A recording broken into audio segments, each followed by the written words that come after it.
এবারের আইপিএল মরশুমে দিল্লি ক্যাপিটালস প্রথম ৮ ম্যাচের মধ্যে ৬ ম্যাচে জয় পেয়েছিল, মাত্র ২ ম্যাচে তাদের হারের মুখ দেখতে হয়েছিল। কিন্তু তারপরের ৫ ম্যাচে তারা ৪টাতেই হারলো, আর একটা ম্যাচ বৃষ্টির কারণে ভেস্তে গেছিলো। যদি ওই ম্যাচে বৃষ্টি না আসতো তাহলে ওইটাও কিন্তু ডেফিনেটলি তাদের এক প্রকার হারা ম্যাচই ছিল। তো যে টিমটা এত ভালোভাবে স্টার্ট করলো, তারা শুরুর দিকে প্লে অফের রেসে ওঠার প্রবলভাবে ফেভারিট ছিল। তো সেই টিমটাই আর কি পরবর্তীতে এরকম কন্টিনিউয়াসলি হারের জন্য এখন বলতে পারেন গ্রুপ পর্বে তাদের এক ম্যাচ বাকি থাকা সত্ত্বেও এই প্লে অফে ওঠার রেস থেকে অফিসিয়ালি তারা এলিমিনেট হয়ে গেছে। তো ঠিক কোন কোন কারণে এই দিল্লি ক্যাপিটালসের এই চলতি আইপিএলের শেষের দিকে সেরকম ভরাডুবি হলো, চলুন সেই পয়েন্টগুলোই আজকের এই ভিডিও একটু খুঁজে দেখার চেষ্টা করি। খেয়াল করে দেখবেন এইবারের আইপিএল মরশুমে দিল্লি ক্যাপিটালসের কোনো ফিক্স ব্যাটিং অর্ডার ছিল না। তাদের ওপেনিং জুটিও সেট ছিল না। ৩ নাম্বার, ৪ নাম্বার, ৫ নাম্বার, ৬ নাম্বার, মানে মিডিল অর্ডার, লোয়ার মিডিল অর্ডারে মানে কার কোন পজিশনে আর কি ব্যাটিং করা উচিত, মানে সেটা কিন্তু একদমই মানে কোনো একটা আর কি ডেফিনেট অর্ডার মেনটেন তারা করতে পারেনি। আর এর মূল কারণটাই আমি মনে করি ফাফ ডু প্লেসির চোট আর জেক ফ্রেজার ম্যাকগার্গের অফ ফর্ম। খেয়াল করে দেখবেন এই দুজনকে কিন্তু প্রথম ২ ম্যাচে মানে ওপেনার হিসেবে খেলিয়েছিল দিল্লি ক্যাপিটালস, মানে এই দুজনে যে ওপেন করবেন সেটাই কিন্তু তাদের টিম ম্যানেজমেন্টের তরফ থেকে ফিক্স করা হয়েছিল। কেএল রাহুলকে কিন্তু তারা শুরুতে ওপেনার হিসেবে কাউন্ট করেনি, বরং কেএল রাহুলকে তারা মিডিল অর্ডারেই আর কি পরিকল্পনা করেছিল। কিন্তু এই যে আমি বললাম ফাফ ডু প্লেসি প্রথম ২ ম্যাচ খেলার পর তিনি বেশ কয়েকটা ম্যাচের জন্য অ্যাভেলেবেল ছিলেন না তার ওই চোটের কারণে।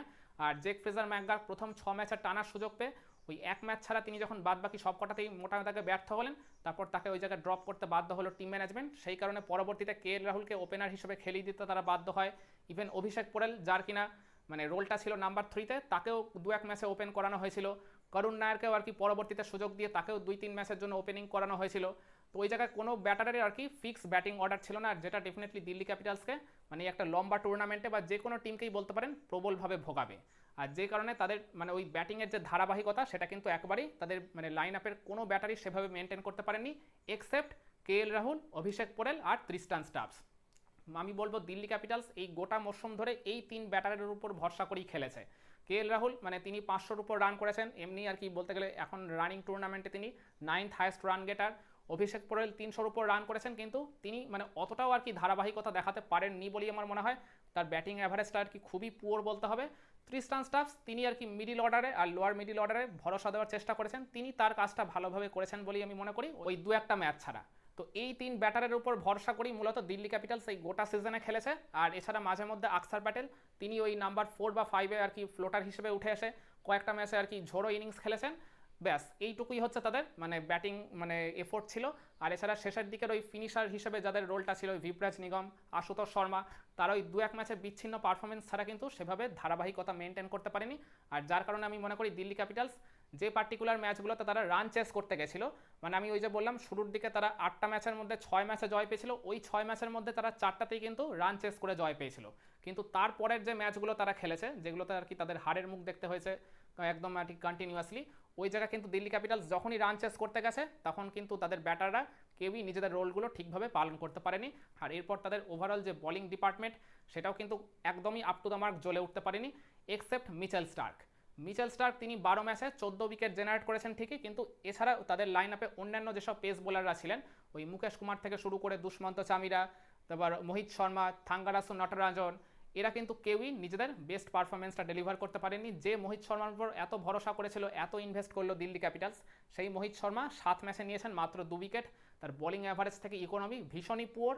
আর থাঙ্গারাসু নটরাজন তার উপরও অনেক ভরসা করেছিল ক্যাপিটালসের ম্যানেজমেন্ট, কিন্তু তিনিও ৩ ম্যাচ খেলে মাত্র একটা উইকেটই জেনারেট করেছেন। মানে যে পারফরমেন্সগুলো তাদের থেকে প্রত্যাশা করেছিল টিম সেগুলো তারা একেবারেই ডেলিভার করতে পারেননি।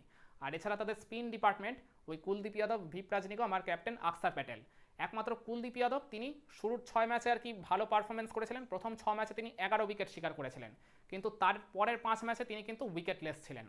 মানে এইটা আমি বলবো ডেফিনেটলি কিন্তু দিল্লি ক্যাপিটালসকে ওই পরের যে ৫ ম্যাচে তারা জয়ের মুখ দেখেনি, অনেক বড় ধাক্কা দিয়েছিল এই কুলদীপ যাদবের ফর্মে না থাকা বা তার ওই সাময়িক আউট অফ ফর্ম হয়ে যাওয়া। আর এর বাইরে যে অন্যান্য স্পিনাররা ওই ভিপ্রাজ নিগম কিংবা ওই ক্যাপ্টেন আকসার প্যাটেল, তারাও কিন্তু আপ টু দ্য মার্ক লেভেলে পারফর্ম করতে পারেনি। ইভেন ভিপ্রাজ নিগমকে তো সেভাবে বলই করানো হয়নি বলে আমি মনে করি। ওই ২-১ ম্যাচে বিচ্ছিন্নভাবে ওই ২ ওভার বা ৩ ওভার করে তাকে বল করানো হয়েছিল, কোটার ৪টা ওভার তাকে দিয়ে বোধহয় খুব কম ম্যাচেই করানো হয়েছিল। আর এছাড়া আমি মনে করি ক্যাপ্টেন আকসার প্যাটেল নিজেকে তিনি অ্যাজ আ বোলার ঠিক প্রপারলি ইউজ করতে পারেননি। তিনি নিজেই যখন ক্যাপ্টেন ছিলেন তখন তাকে ডেফিনেটলি কিন্তু আরও ভালোভাবে ইউজ করা যেতেই পারত, তিনি নিজের তো স্ট্রেংথটা বোঝেন। পরবর্তীতে কয়েকটা ম্যাচে দেখেছিলাম তিনি ওই পাওয়ার প্লেতে বোলিং করতে এসে একটা দুইটা মানে ব্রেক থ্রু দিয়েছিলেন ঠিকই, কিন্তু ওভারঅল যদি তার পারফরমেন্সটা আপনি দেখেন, তিনি গোটা মরশুম মিলিয়ে মাত্র 5 উইকেট শিকার করেছেন, যেটা কিন্তু মোটেই আকসার প্যাটেল সুলভ পারফরমেন্স হয়নি।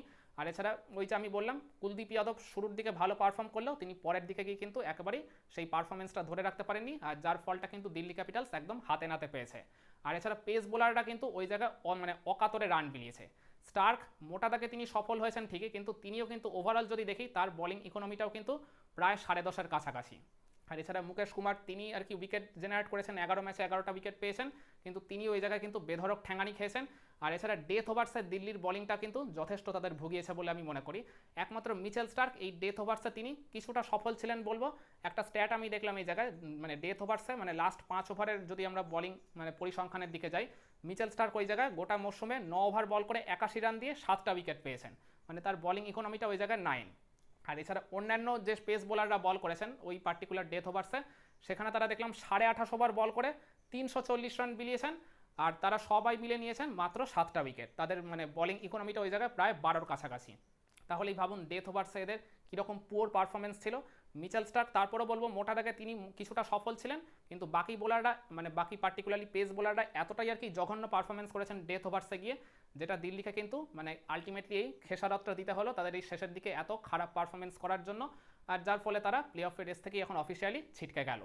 আমার মনে হয় এই পার্টিকুলার কয়েকটা রিজনের জন্যই দিল্লি ক্যাপিটালস এই মানে পার্টিকুলার মরশুমটায় এত ভালোভাবে শুরু করে তারা শুরুর দিকে প্লে অফের রেসে প্রবলভাবে টিকে থাকা সত্ত্বেও শেষ দিকে এসে তারা খেই হারিয়ে ফেললো, যে কারণে তারা টানা ম্যাচ হারের জন্য এখন এক ম্যাচ বাকি থাকতেই প্লে অফের রেস থেকে আলটিমেটলি ছিটকে গেল।